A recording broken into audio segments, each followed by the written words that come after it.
Dobrodošli na ovogodišnje izdanje Impact Roadshow Serbia, koje zajedničkim snagama organizuju Pyron Technology i Digitopia. Ideja organizovanja jednog ovakvog webinara je začeta odavno prilikom prvih kontakta Pyrona i Digitopije u cilju stvaranja što šireg spektra saradnje, širenja ideja o digitalizaciji i razumevanju kako to uraditi. Izvinjam se, prebacim na sljedeći slajd. Da. Današnji webinar smo podelili u dva predavanja, gdje ćemo predstaviti Pyron i Digitopiju, pričati o digitalnoj transformaciji i kako započeti sam proces transformacije na pravi način. Iskustvo mnogih kompanija je pokazalo da samo strateški pristup promjenama, dobro planiranje, praćenje svih aspekata i uticaja, kako internih, tako i eksternih, dovodi do pozitivnih rezultata. Upravo o tome ćemo danas pričati i kako načiniti taj prvi i, recimo, i najbitniji korak. Zašto se uopšte digitalizovati? Zašto uopšte ulaziti u digitalizaciju, a da nije jedini razlog to što neko drugi to već radi? Šta svaka kompanija uopšte ima od toga? Kako početi i kako planirati sve te aktivnosti? Naravno, glavno pitanje je koliko će to da košta i koliko će to da traje i šta je to uopšte digitalna transformacija. Ovo su samo neke od pitanja koje vlasnici, direktori, pa i ostali zaposleni mi postavljaju dosta često. Digitalna transformacija je evolucija kompanije i njenog poslovanja. Možemo ga još nazvati i biznis transformacija. To je proces koji nije vezan za vreme i zavisi isključivo od brzine same kompanije da se adaptira, da prihvati novo stanje i usvoji ga kao deo svog poslovanja. Ono nikad ne prestaje i predstavlja kontinuirani proces unapređenja kompanije, malo po malo. Znači evolucija. Digitalna transformacija nije isključivo implementacija tehnologije, to je veoma bitno napomenuti. Čak naprotiv, digitalna transformacija se bavi najviše ljudima, njihovim iskustvom, načinom rada, kreiranjem novih ili optimizacijom postojećih procesa. Tehnologija je tu samo alat koji pomaže. Korišćenjem tehnologije dobijaju se dodatne vrednosti za kompaniju, kao i više informacije na osnovu kojih se donose odluke, zaposleni se povezuju i zajednički rad je olakšan. Povećava se kvalitet obavljenog posla ili proizvedenog proizvoda, kao i smanjenje operativnih troškova. Danas tržište Srbije je na prekretnici. Mnoge kompanije uviđaju da je potrebno krenuti na digitalni put, odnosno ući u digitalnu transformaciju. Kompanije koje su to prepoznale ranije i započele proces ili su postojali ili su se učvrstili kao lideri na tržištu u svojim industrijama. One već ubiraju plodove svog dobrog planiranja, raspodele resursa, pravilno implementiranih inicijativa i jednostavno ne zaustavljaju se. A kompanije koje su okrenute tradicionalnom načinu rada su tokom COVID pandemije bile primorane ili da se promene i prihvate nove načine funkcionisanja ili da jednostavno propadnu. Agilne, odnosno fleksibilne i pre svega digitalne kompanije su to prevazišle lakše i brže. Svaka industrija za sebe je na određenom stepenu digitalizacije. Ne možemo očekivati isti stepen digitalizacije rada u poljoprivredi i u IT-u ili u medijima. Svaka industrija se transformiše za sebe, ali je takođe gurana i od strane srodnih industrija. Upravo ova razlika u digitalnoj zrelosti industrija predstavlja sjajnu priliku za kompanije da kreiraju strategije, da uđu u digitalnu transformaciju i da se pozicioniraju kao lideri. Sve uspešne kompanije koje su već odmakle u procesu digitalizacije su kao prvi korak razumele gde se trenutno nalaze na tržištu, odnosno koje su to njihove prednosti, a koje slabosti, kakve im pretnje prete i koje to rizike imaju, kao i kako ih smanjiti ili iskoristiti. Razumevanje trenutnog stanja kompanije omogućava planiranje budućeg stanja i puta do tog stanja. Kako to ostvariti? Definisanje strategije digitalnih inicijativa, odnosno projekata i aktivnosti, nije moguće bez da razumemo digitalnu zrelost u svakom segmentu poslovanja kompanije. I ta digitalna zrelost kompanije i njenih delova je u tom smislu ključna za kompaniju. O tome ćemo upravo pričati sa Digitopijom. Digitalizacijom poslovanja i integracijom poslovnih procesa u digitalne alate omogućavamo, pa recimo, dosta stvari, ali napomenut ću par. Prvenstveno, to je sigurnost poslovanja, transparentnost svih procesa, kvalitet izvršenja kao i skraćenje vremena za svaku akciju, definitivno bolje planiranje rada, povećanje produktivnosti, bilo automatizacijom i standardizacijom procesa po meri kompanije, definitivno je smanjenje operativnih troškova, veoma bitna stvar je takođe i otvaranje novih poslovnih mogućnosti, odnosno priliva novca, kao i bolje korisničko iskustvo. Prema Accenture, 55% svih evropskih kompanija je zbog pandemije povećalo napore ka digitalizaciji. Tržište se već naginje ka digitalnim rešenjima kako bi rešilo poslovne izazove. I ovaj procenat upravo govori o tome u prilog. Kompanije koje su već ušle u digitalnu transformaciju su pokazale da već 49% njih je kreiralo nova poslovna pravila i kontrole procesa. 44% je kreiralo nove tokove procesa kako bi odgovarali novim proizvodima na cloudu, odnosno SaaS. 41% kompanija je kreiralo nova korisnička iskustva, a 37% je kreiralo nove poslove, odnosno izvore prihoda i nove načine komunikacije sa korisnicima. Pyron Technology je kompanija čiji je glavni fokus da klijentima pruži sigurnost, znanje i iskustvo u implementacijama digitalne transformacije i tehnologija četvrte industrijske revolucije, odnosno Industry 4. Zajedničkim snagama sa klijentom definišemo budućnost kreiranjem strategija, digitalnih inicijativa i vođenjem projekata. Kroz veliku mrežu konsultanata iz raznih industrija i sa partnerima iz ekosistema, potrebni set znanja i iskustva za svaku digitalnu transformaciju kompanije je uvek zagarantovan. Iskustvo i znanje koje je bazirano na projektima na raznih veličina na Bliskom istoku, ali i u Srbiji i regionu, smo pretočili u jedinstvene usluge. Veliki projekti digitalizacije proizvodnih procesa kao i automatizacije poslovanja su samo neki od primjera tih projekata. Kreiranjem jednog šireg ekosistema strateških partnerstava, Pyron razvija mrežu usluga i omogućava sveobuhvatniju podršku klijentima. Ovde je prikazan samo jedan deo partnera kao i par projekata. Koje su to vrednosti koje Pyron može doneti? Krenut ću, ima ih, ajde kažem 4, mada ih ima i više, ali glavne su, pružamo usluge analize digitalne zrelosti kompanije i definisanja produktivnosti, efikasnosti, kao i načina unapređenja. Pomažemo kompanijama u kreiranju jedinstvenog izvora informacija, kojim se minimizira i uklanjaju troškovi ponovnog rada ili verzije dokumenta ili svega. Jednostavno, postoji centralno mesto, dakle, svi zaposleni imaju pristup informacijama. Takođe, razumemo da svi sistemi u kompanijama mogu biti unapređeni.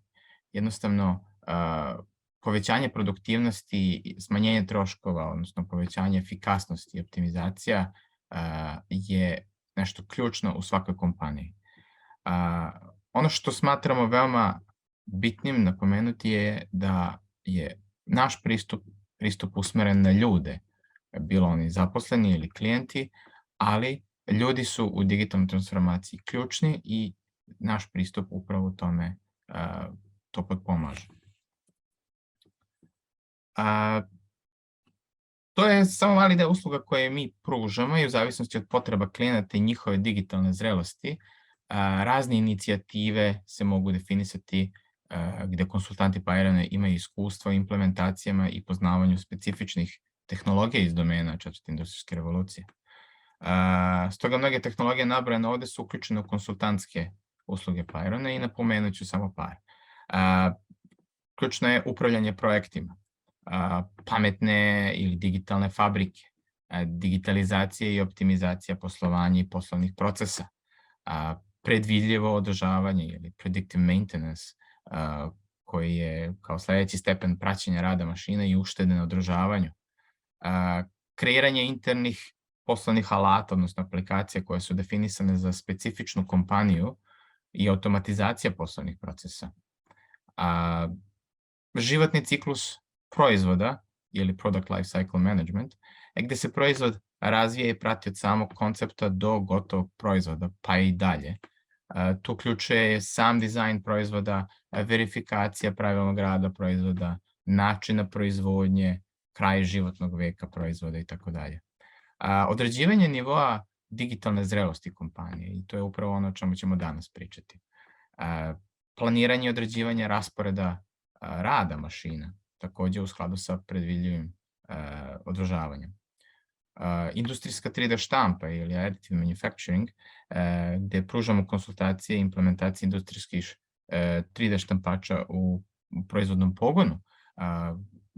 Pomažemo takođe pri kreiranju rezervnih delova, pomoćnih alata, gotovih proizvoda itd.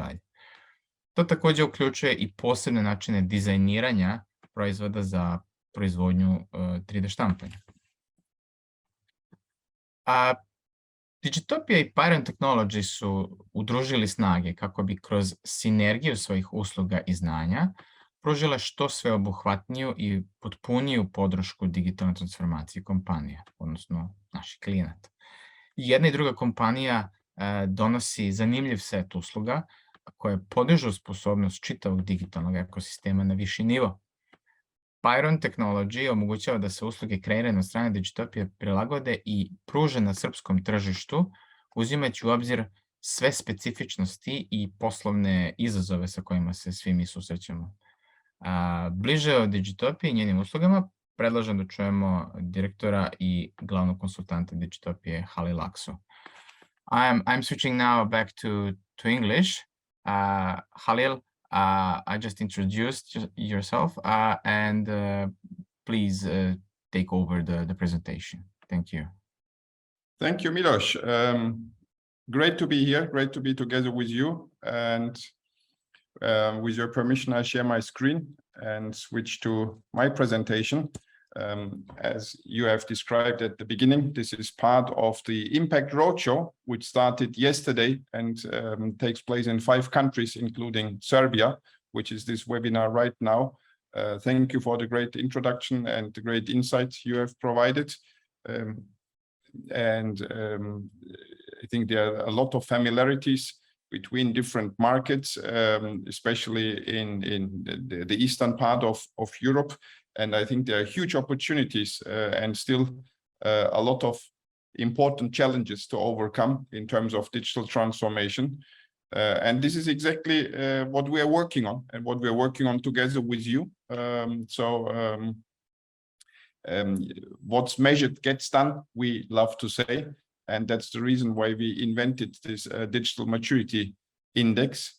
But to give it a context and to continue from where you left, basically, I would like to provide an introduction and the definition of our understanding of digital transformation and talk about digital superpowers, and then talk about our measurement approach, which we call digital maturity, and conclude with some remarks and some recommendations and with some learnings from all the work we have done in the last 4 or 5 years as Digitopia. And I personally have more than 26 years of experience doing management consulting in a lot of different parts of the world for different companies, and worked on a lot of strategic engagements. But it is sometimes good to set the stage and to come up with a definition of what digital transformation is. And our definition looks like following. Digital transformation is the reimagining of all aspects of life, including personal and business life, by using digital capabilities for sustainable success. So this sentence has a few important components, and we try to highlight them. Digital capabilities, including all the things just Milos has talked about, and much more than that, like artificial intelligence, blockchain, Internet of Things, but also the soft capabilities like agile, design thinking, integrative thinking, working with startups, open-mindedness, building ecosystems, and all these kind of things. Coming up with new business models are also digital capabilities. The reimagining of all aspects of life is how can we change our business model? How can we add more value to our customers? How can we work more integrated with our suppliers and the whole value chain? How can we build ecosystems, or can we build platforms who are contributing value to every participant? And the purpose why we are all doing this is to create impact, to make the world a better place. Or if we are a private sector company, for profitable growth. And that's what sustainable success is. That's what we are all aiming for. If we are a non-profit organization, we want to exploit our mission, reach more people, fulfill our purpose. If we are a city, municipality, or a government agency, we want to have a more livable city, energy efficiency, and better citizen services. So all this is included in this very large definition of digital transformation. But the keywords basically are reimagining digital capabilities. And the reason why we are all doing this is for sustainable success. And let me give you a few examples what changed in the last 10, 20, 30 years in our personal lives. And we turned to use digital devices for reading content, consuming content more and more. And with, you know, the invention of the iPhone basically in 2007, and then smartphones with large screens and with touch screens changed our relationship to what was considered just a phone, now became a photo device, a camera, a alarm clock, a navigation device, and everything. And we had different devices for all these different functions. Now they are all combined in our smartphone. Basically, we can read books through an e-book reader or through our smartphone or tablets. We listen to music. Now, most of us don't buy CDs anymore. Most of us don't consume hard printed or pressed music. We all consume music as a service. We pay a monthly subscription fee and have all the world's music in our pocket, everywhere, at the beach, in the car, at home, in work, in transit, everywhere, basically. And during the pandemic, we got even more used to all these different services. We're watching movies, making our payments, ordering our foods, basically through digital channels. The food itself is not digitalizing, of course, but how the food is produced, how the food is delivered, to whom it is delivered, is digitalized. And those food delivery services know what Halil is eating, what Milos is eating, at what time he is eating, she is eating, and what they prefer. And they know as well that we don't eat everyday pizza, so they come up with smart recommendations at very smart times through social media posts, through push notifications. And from their perspective, they try to get profit maximization and increase their revenues. On the other side, if they can provide a good customer experience, it is also adding value to my life and reminding me of working out, of not forgetting my payments, or watching a new upcoming series, whatever the service is. So there is benefits, and it depends on how we apply it to all stakeholders. How did the business transformed in the last few years? Look at some industries here as examples. The automotive industry basically turned into what we today would call the mobility industry. And one car maker, of course, stands out. Tesla is now more valuable than all the rest of the car makers combined, because they are a software device, basically a piece of software with 4 wheels.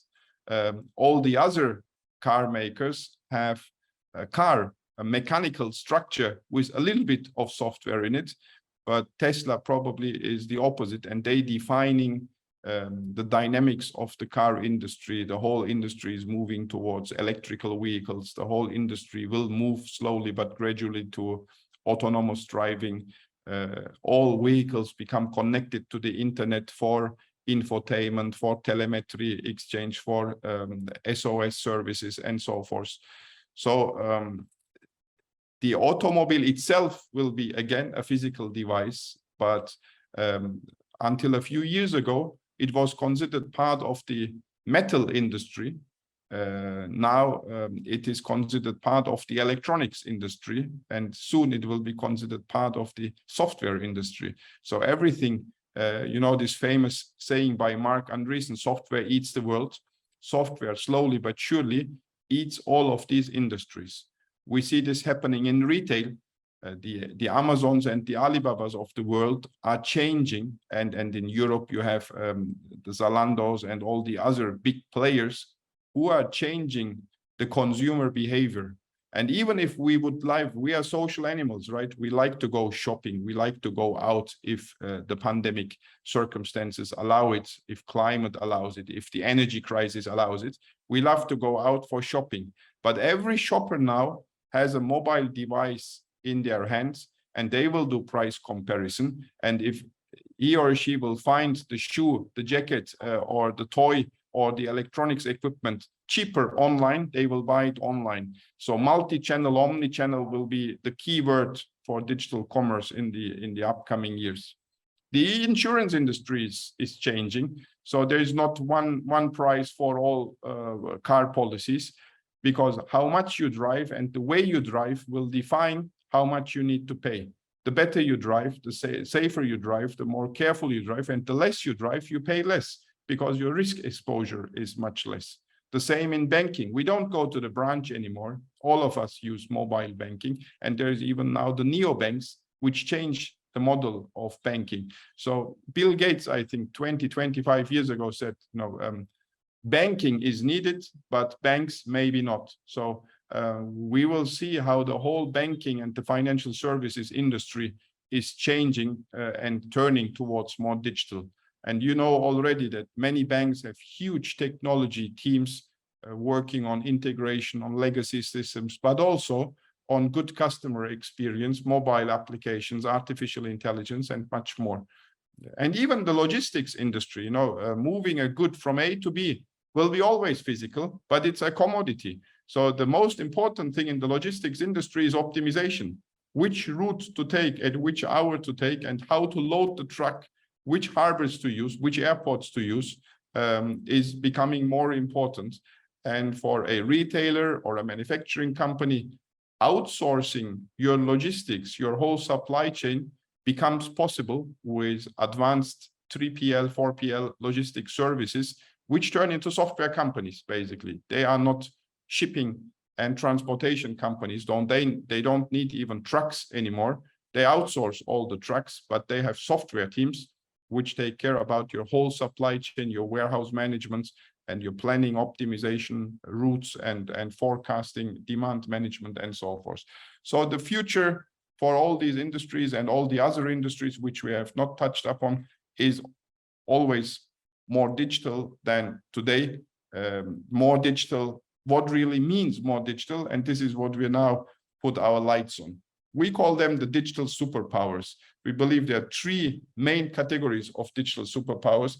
We say everything will be connected to the internet. That's, we could say in one word, connectivity. So this is the deployment of 5G as a foundational technology. This is talking about the Internet of Things. And even in our homes, we have every year, we add 1 or 2 more devices to the inventory, the digital inventory in our homes. We buy a new gaming console, we buy a new gadget, we buy a new smart TV, and all of these are usually connected to the internet.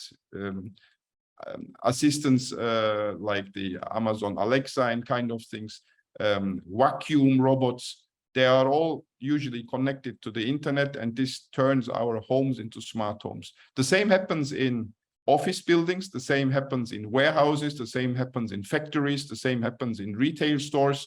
The number of cameras, of sensors, of other actuators, devices, gadgets connected to the internet is basically doubling every year. And this means we have already billions of devices, probably more devices connected to the internet than people on the planet already. And if this continues to double every year, almost 2 to the power of 10 makes 1024. In 10 years, we will have 1,000 folds of connected devices. And this is the promise of 5G and 6G, basically, over the course of the next 10 to 15 years. During these 20s, basically, the 5G will be deployed, and during the 30s, 6G will be deployed all over the world. And it is needed because we need more bandwidth and we need more ability to connect more devices to the internet.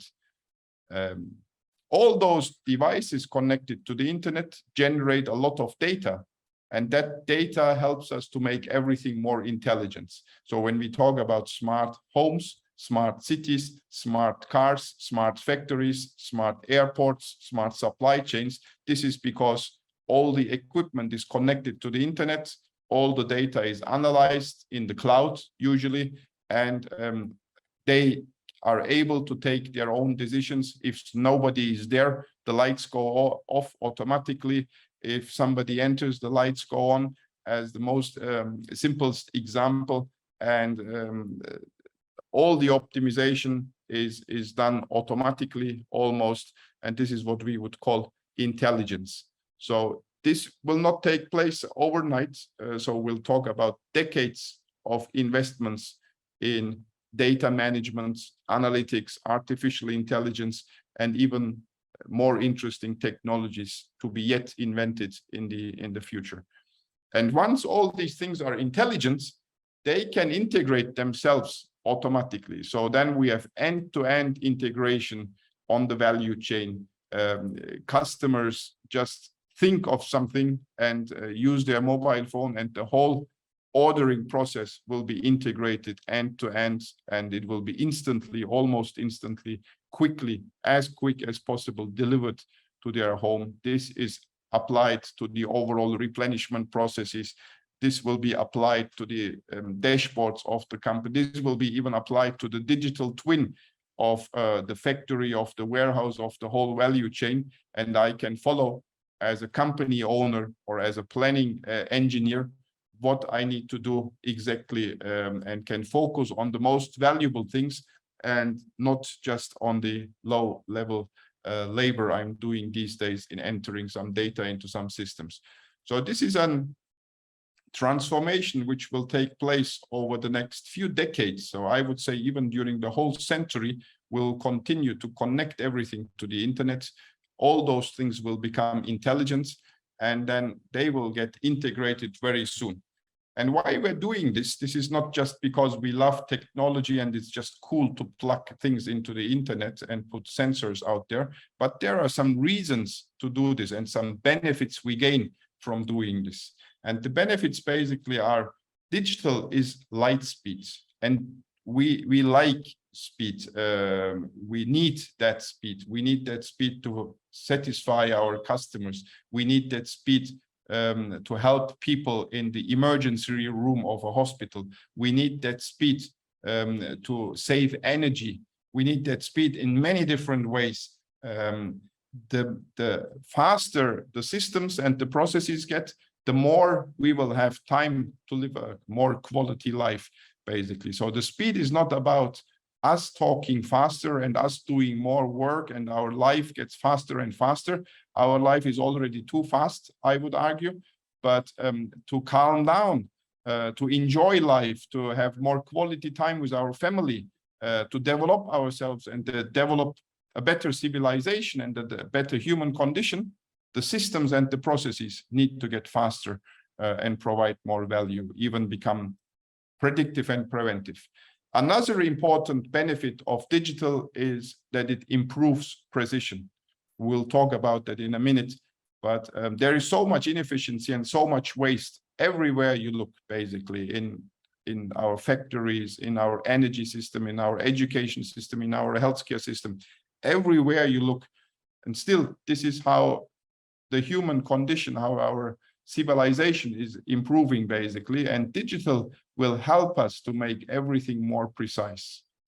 And interestingly, the third topic, basically, digital enables new value adds. We can add new functions and new capabilities to our lives. Here on this picture, you see augmented reality based on the context and based on the location where you are. With physical devices, if you hold up a book, the book will not talk to you and does not know where the location is. If you're just reading that book in the city where it happens, on a mobile device, it can show you where the story takes place. It can connect you to the location.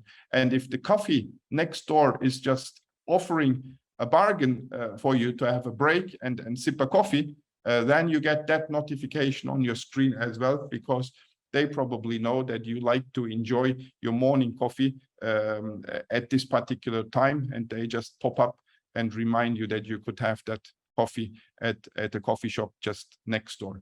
So these are just a few examples of the benefits. If we drill deeper, if we drill one level down, that light speed, of course, first things coming up to our mind is faster delivery of online orders, and it's called quick commerce or last mile delivery. We have this for food, especially, also for grocery. And during the pandemic, it saved lives, basically. We were not allowed to go out. And all these delivery services we got used to. And now, basically, the younger generation loves these kind of services. And we can't teleport goods from A to B. So it still needs to be delivered. And there is a certain degree of optimization. We can't open dark warehouses and dark kitchens everywhere. So this service will be centralized and focused on where a lot of people live, like in big cities like Belgrade or Istanbul or London or New York or Prague or Paris. In the rural area, these services will still take a bit longer. But in certain cases, it is very important that the delivery gets faster and faster. And probably there will be some sort of automation with autonomous vehicles, drones, and similar things in the upcoming future. Smart cities will help us to save energy, to save waste, to manage waste much better, to avoid traffic congestion, and make the whole life in the city much more comfortable, much more effective, efficient, and also much more sustainable. So smart cities will depend a lot on everything in the background. Basically, is getting faster and faster. And of course, I talked about the younger generation, that notion of instant gratification and the attention economy on social media pushes every company to be more effective. I'm almost close to 50. If I would apply for a bank loan, I would accept an approval process of 1 week. 1 week is, for a teenager, they will forget what they have applied for in 1 week. So if they not get an approval in a few seconds, that approval is gone. They will go to the next bank and apply there. So 1 day, 1 week is not anything a Gen Y or Gen Z would expect. Their attention span is not even minutes, it's just seconds. And so the whole world, especially if you're talking to consumers, and especially if you're talking to younger consumers, you have to be very quick. basically light speed is the expectation from the teenagers. We talked about precision here, just 3 examples, and this is terminology is used in the industry. Precision manufacturing is another word for Industry 4.0. To be able to produce the best possible, the most productive possible, the most effective, efficient possible product in a factory, there is so much still to be improved. Manufacturing is, when we talk about the Industrial Revolution, manufacturing is about a 250, 260, 270 years old industry and is still continuously improving. Agriculture is even 10,000-year-old industry. We are doing agriculture since 10,000 years. And there's still now with IoT, artificial intelligence, autonomous vehicles, drones, and so forth, there is so much more we can do. And even using no soil anymore, going into hydroponic agriculture, into urban agriculture, in warehouses with artificial light, not even using sunlight, is making the whole thing much more efficient. And countries like the Netherlands, like Israel, are using these kind of technologies to produce much more yield than the well-known agriculture countries.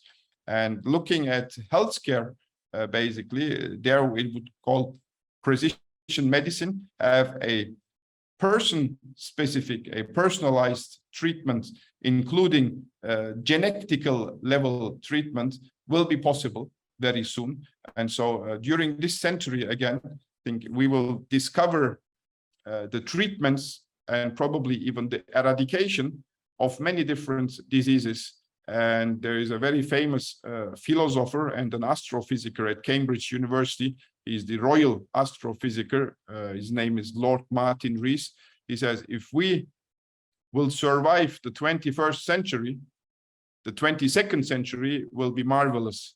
So because all of these technologies, if we are capable of using them for the good of humanity, to solve all the diseases, to make agriculture much more efficient, to be able to feed 8, 9, 10 billion people, and to make manufacturing much more energy efficient and sustainable, then the 22nd century will be truly much better than the century we are currently in. So this is a very experimental century, actually. So we will go basically to humanity 2.0, or I don't know how much zero it is, but the next stage of humanity we will discover all together during this century, because all these new technologies, biotech, nanotech, energy tech, AI, robotics, blockchain, and so forth, all these technologies are out of the bottle. Now the genie is out of the bottle. We will use all these technologies and we can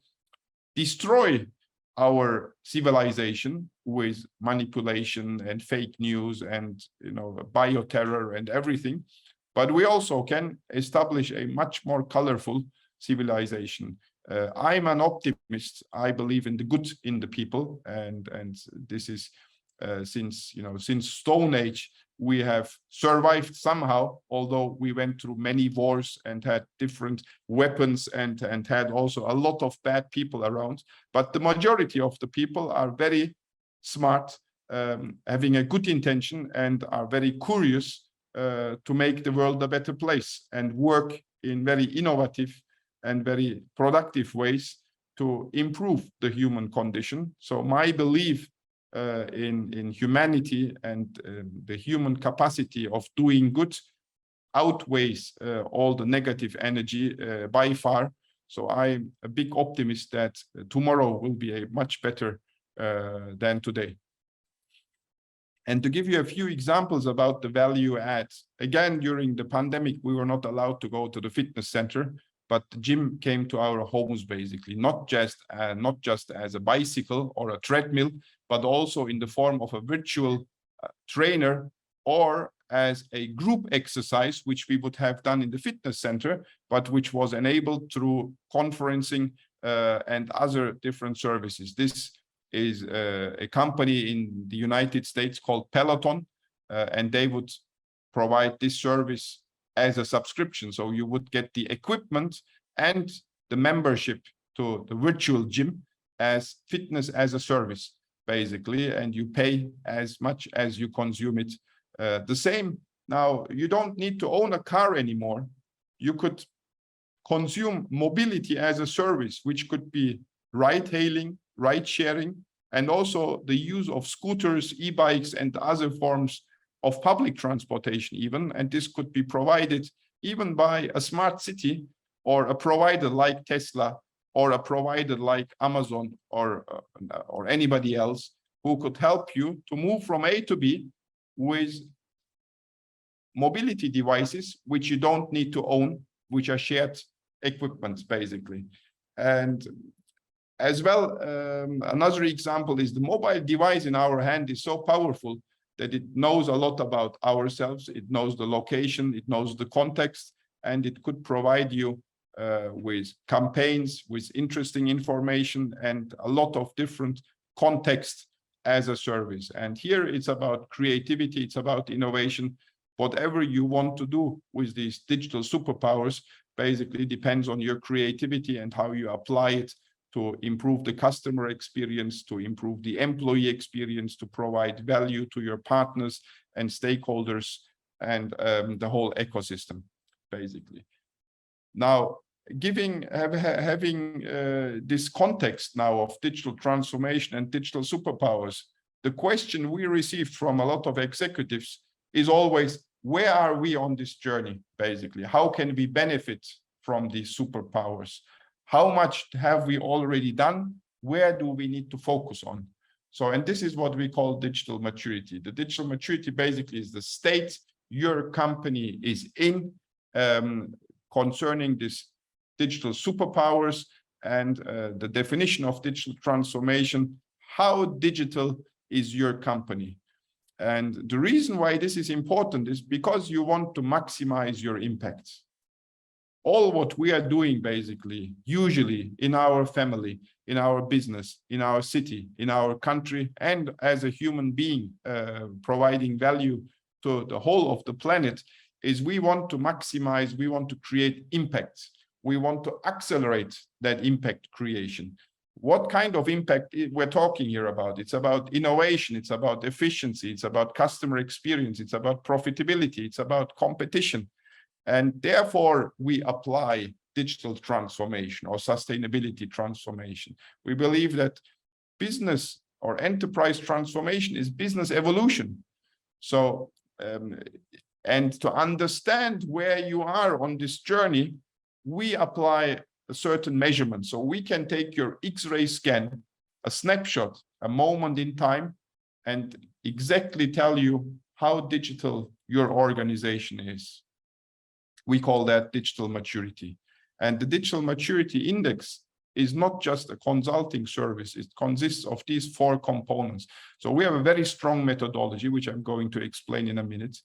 We use this methodology, we apply this methodology on top of a platform. So we turn consulting into a digital service.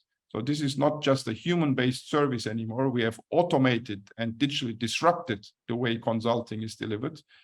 And by doing a lot of these engagements, now we have accumulated a lot of data, which we call the benchmark database. So we can compare you against your competitors and against your industry average and against the best in class in your industry and across different regions in the world. And for all the things we have talked about, we have a very clear roadmap and understanding where this could lead us to. And we're continuously improving this roadmap. So when we talk about customer experience, when we talk about traceability, when we talk about enterprise agility, we know how this will unfold. At least we research continuously, we talk to the experts continuously and feed our system this digital maturity index and help you to understand on this level 1 to 5 where you are and where you could go and where you should go and what you need to do to reach those states. So the way we do it is very different from all other consulting companies you are possibly can imagine. This is the only thing we are doing. So we are very focused on this and we continuously improve this. And because we don't sell anything else, we don't have any downstream commercial agenda, we are fully unbiased and truly objective. So when we give you any recommendation, this is not to sell you anything, because that recommendation you truly need. This is good for you and this will make you more digital, basically. And together with you, we will prioritize those recommendations. There is when we apply our methodology, there is a spectrum of options how to do an assessment. One way could be a kind of audit. We would come to your place and would investigate your processes, your systems, your people, your organization, your warehouses, physical and digital assets, and so forth. And that would be very cumbersome. It would be very expensive. And you probably, we would misinterpret what we have seen. And if we would not talk to you, and if we would not get your agreement, you probably would not like that audit report. And that this is usually auditors are focused on finding mis-situations and issues and challenges, and not focusing on the upside, basically, on the positive things you have achieved.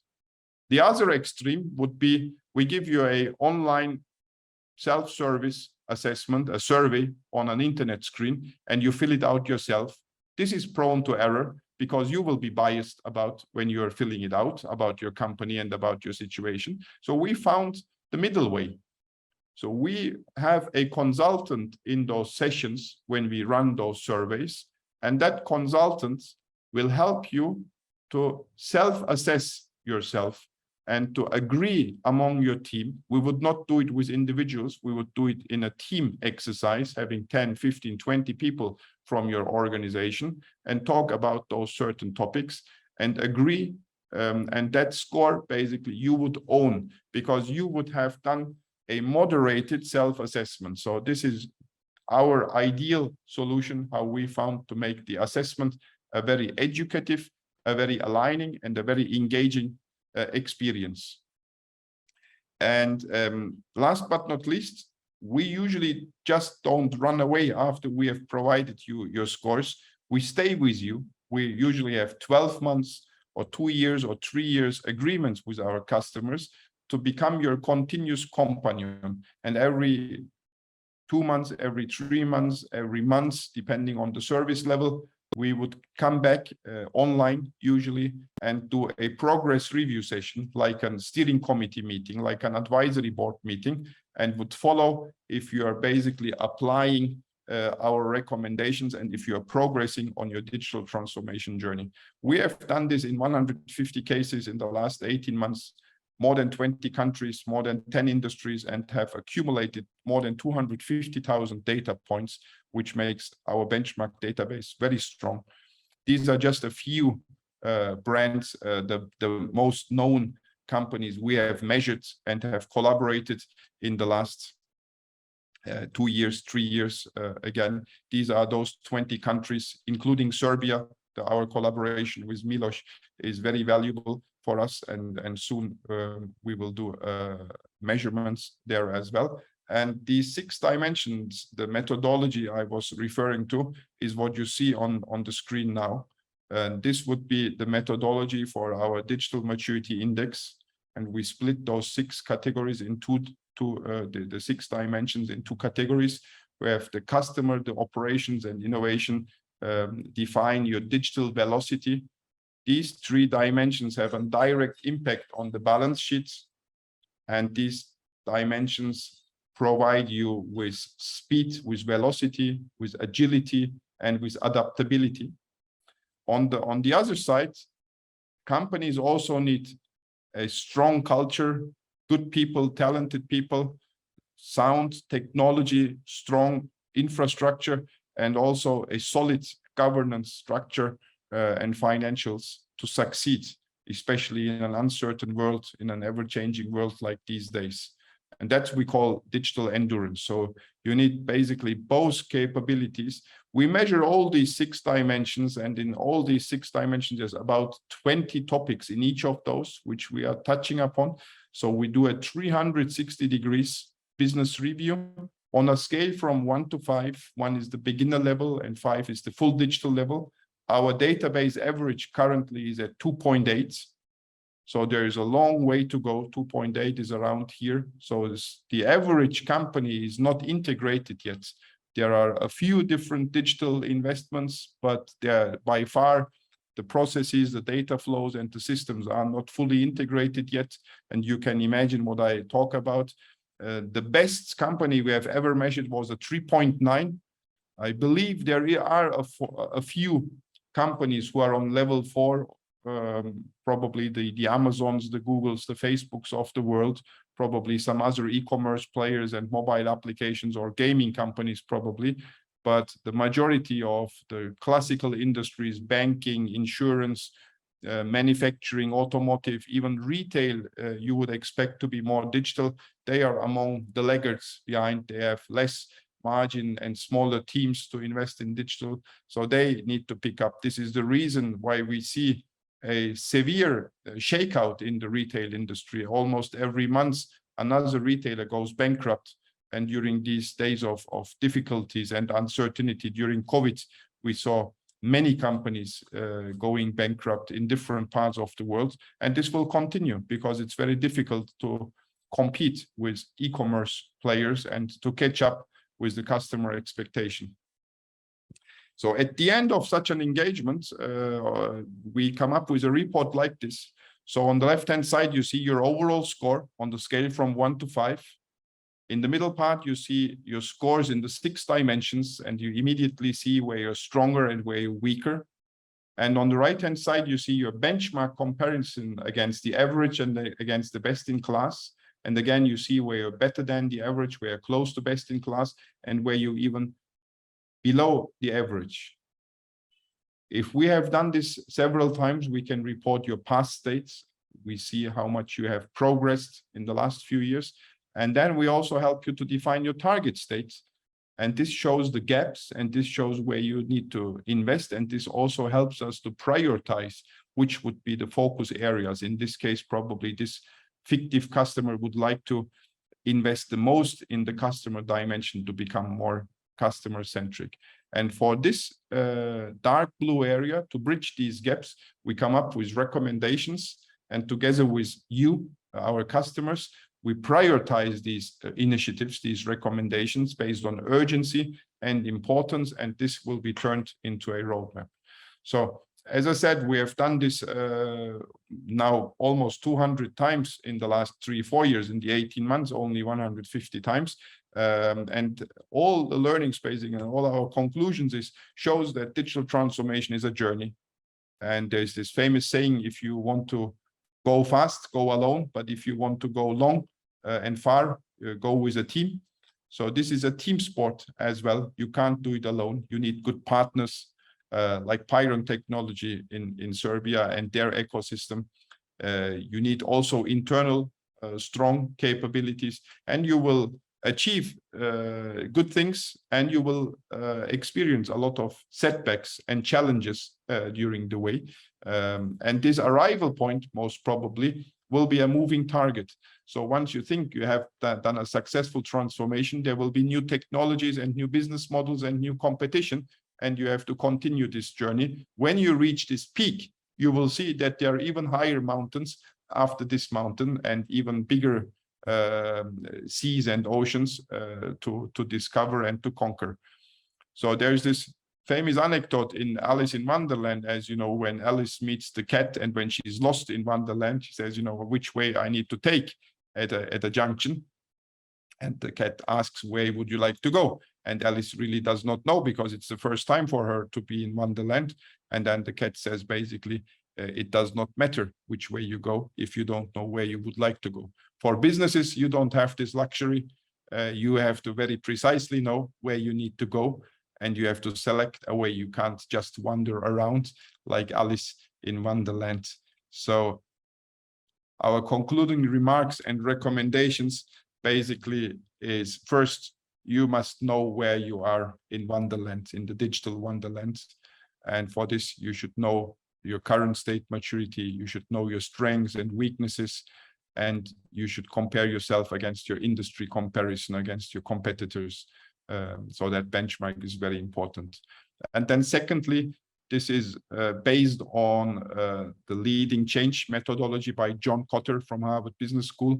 You have to have a vision.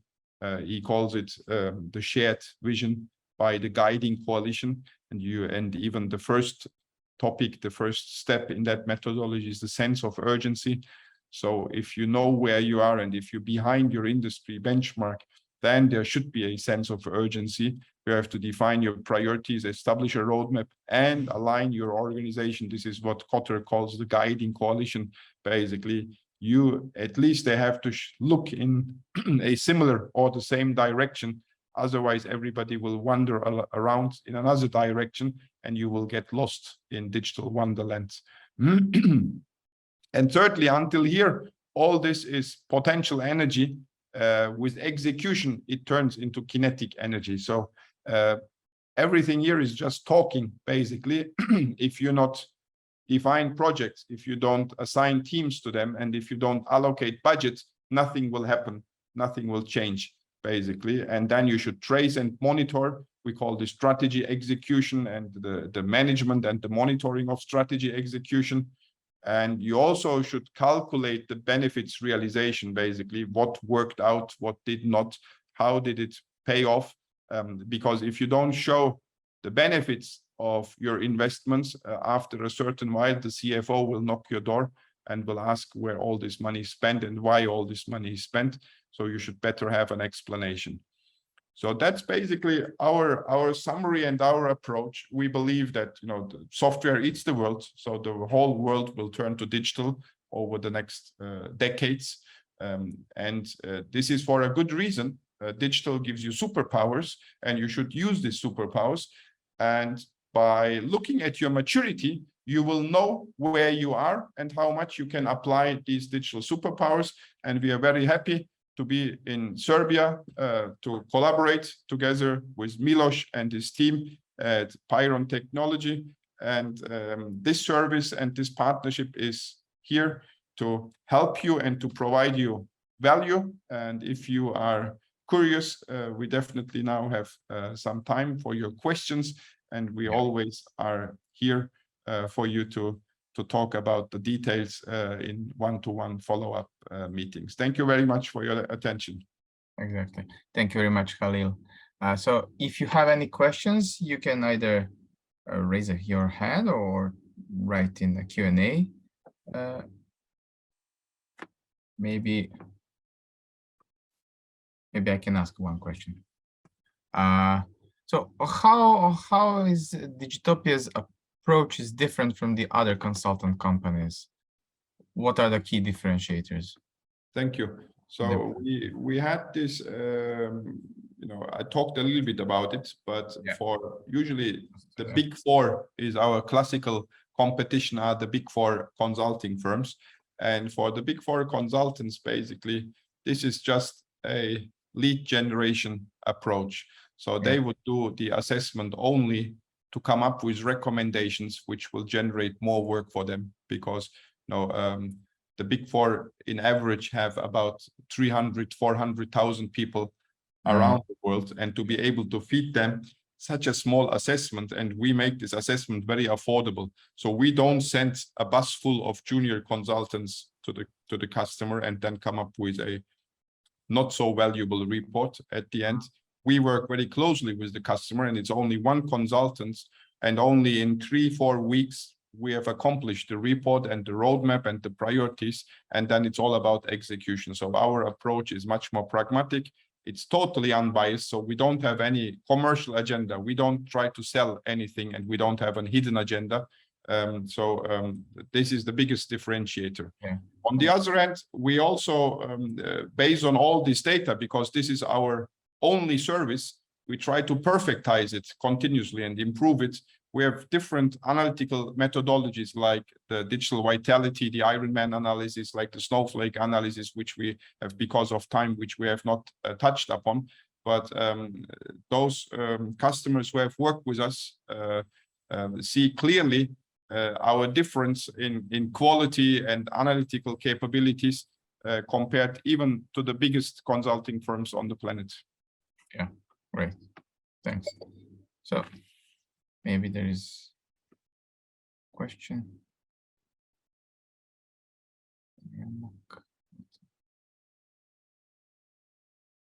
Oh, basically that was the same question that I asked. Okay. So any other questions?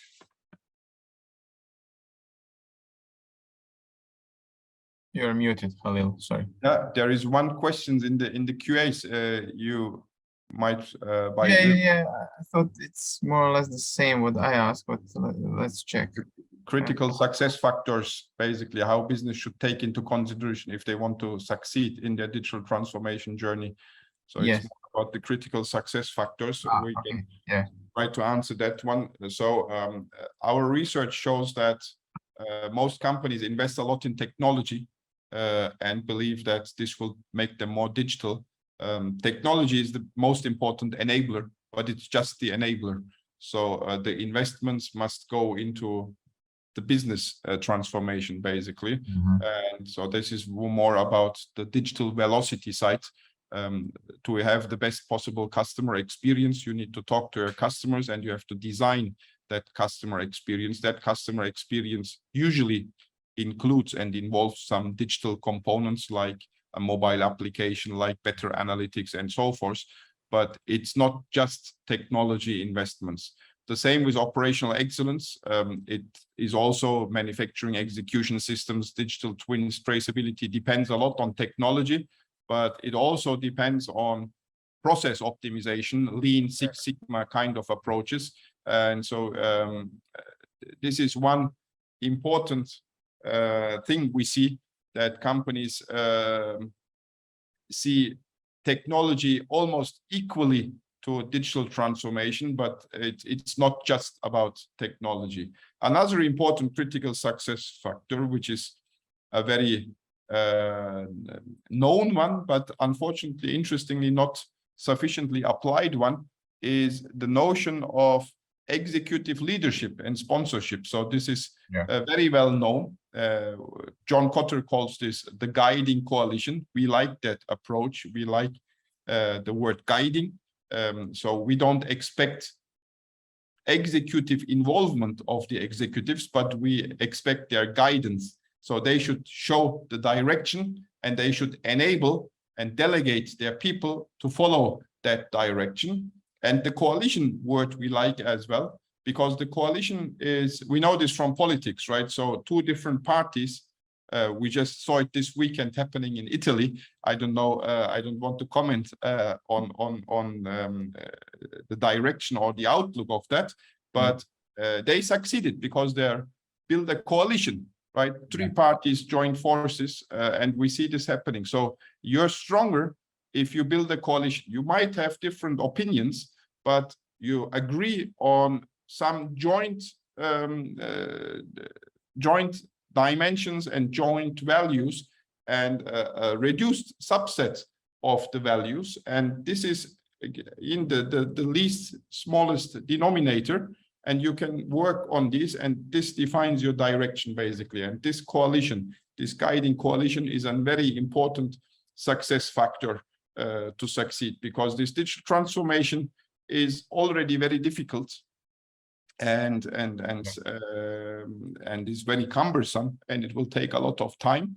And if you don't have a leadership supporting this and supporting the mid and long term, it is basically doomed to fail.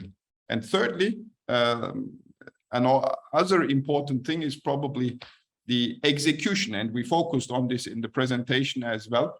And we have another partner from Denmark, which I probably can refer to, Decidect, which will talk in our Impact Summit, which we'll conduct on the 13th of October in Istanbul. So they are focused on helping companies in managing the execution of a strategy.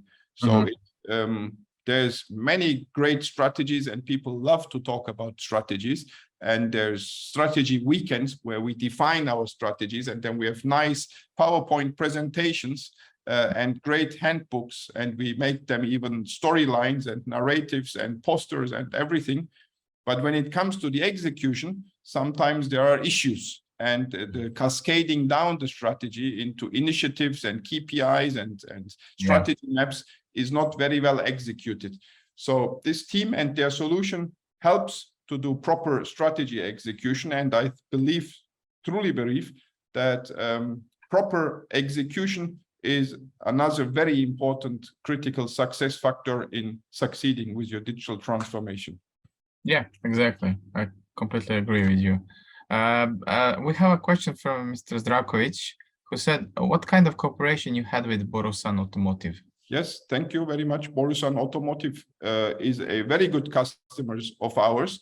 So they are the BMW dealer in Turkey, and we've measured them. Now this year will be the third time. We have agreed to do the third time. We've measured them last year and the year before, and we helped them to structure and to measure and to optimize their digital transformation journey. I'm very happy to talk about the details in a one-to-one session. Okay, great, thanks. Another question, is there any business case that can be shown as example during the presentation according to digital transformation?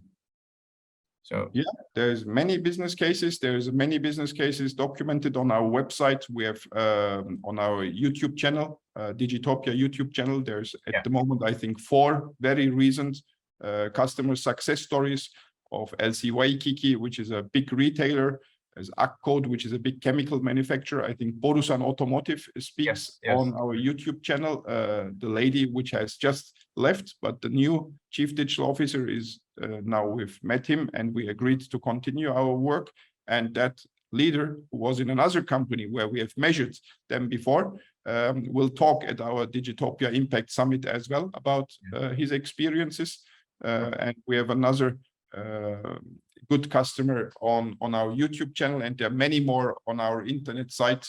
So usually what we bring to the table, so we don't really solve a particular problem since we don't do any implementation, but we help them to prioritize. We help them. The business case of the work, what Digitopia is doing, is to understand where they are and what they need to do to move from there and to apply these digital superpowers. So our focus and our customer basically is the decision-taking people, the CFO, the CEO, the chief digital officer, to decide on which areas of the digital transformation to focus on, not so much the implementation and the details of the execution. So we are more in the portfolio management and in the decision-making and the prioritization of digital transformation. Yes, okay. Okay, there's another question. There are lots of hype creating technologies. We talk about AI, blockchain, employee augmentation. What is the one that you think will affect the retail industry the most? This is a very nice question. I worked at Gartner 12 years. Gartner is very famous for the hype cycle, and Gartner is one of the companies who is creating the hype, basically. So I was involved in a lot of hype creation during my 12 years at Gartner. It's very difficult to name only one, but if I have to name only one, I think it would be artificial intelligence. And if you are familiar with the hype cycle, yes, there is a lot of hyped technologies. Artificial intelligence, blockchain probably is the second I would name. They are overhyped, but the hype is only the media attention and why we talk about it and how we talk about it. But the technology, usually most of the technologies evolve and mature over time, and the companies build up skills how to apply and understand the use cases, how to apply these technologies in a much more sensitive way, in a much more precise way. So although there is a hype, and the hype usually goes down when there is, a new technology, and we see this with Bitcoin and the cryptocurrencies, they were super hyped, and now, and the metaverse was immediately super hyped at the beginning of this year after Mark Zuckerberg did this announcement. But then immediately, as inflation hits and as the central banks increased interest rates, all of a sudden the cryptocurrencies declined, and also the metaverse and Web3 and the NFTs and everything declined very fast. As fast as they climbed the hill, they fall down again. But the technologies evolve slowly but surely, and the people understand where to apply it. So this will continue. The interesting thing is, I would say, artificial intelligence is not following this trend exactly. So the hype of artificial intelligence is not as steep as metaverse, but it continues. So there's still hype, and we talk about artificial intelligence now almost since 10 years, I would say, and it's still worthwhile talking about, and there's really great achievements. And therefore, I think artificial intelligence is the most disruptive technology among everything what is out there. I agree completely. I agree. And you mentioned the metaverse. So basically, Digitopia also has a metaverse maturity index, right? We call it the metaverse readiness index because there is no maturity in the metaverse yet, but we help companies to understand how ready they are and how they could benefit from the metaverse. There was an extension to the question, so not only for the retail industry, but also for the manufacturing industry. Our attendee is asking if I see it correctly. So again, in the manufacturing industry, I think artificial intelligence will make a difference as well. But here we talk about tangible things. For artificial manufacturing is about manufacturing real physical goods.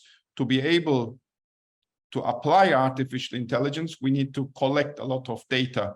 So edge computing and connectivity and Internet of Things is equally important, and is the precondition, is the precursor for applying artificial intelligence. So first, that's the reason why we had in these digital superpowers, everything will be connected to the internet comes first. That's connectivity. Once we have connected our stuff, they will generate data, and we will be able to count and to analyze. And with that analytics, everything will become intelligence.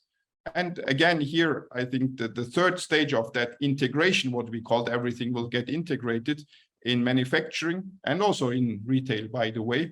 I think the name of the integration game will be blockchain in the future, and smart contracts and automated integration. So, but I think we're about 2 decades away from that. These years, the 20s will be the years of artificial intelligence and connectivity and 5G. The years of the 30s will be about 6G and blockchain and seamless integration and more autonomous processes. Yeah, great. Thanks, Halil. I don't see any more questions from the audience.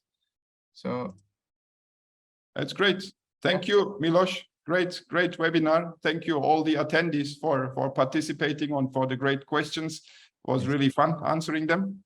Yes. And hopefully if you have any other, if you have any other questions, we can take it offline, and you can contact us. If you can contact me, and then with Halil we can organize everything together. So yeah, thank you very much for participation, and have a great day. Enjoy. Thank you. Bye-bye. Bye-bye.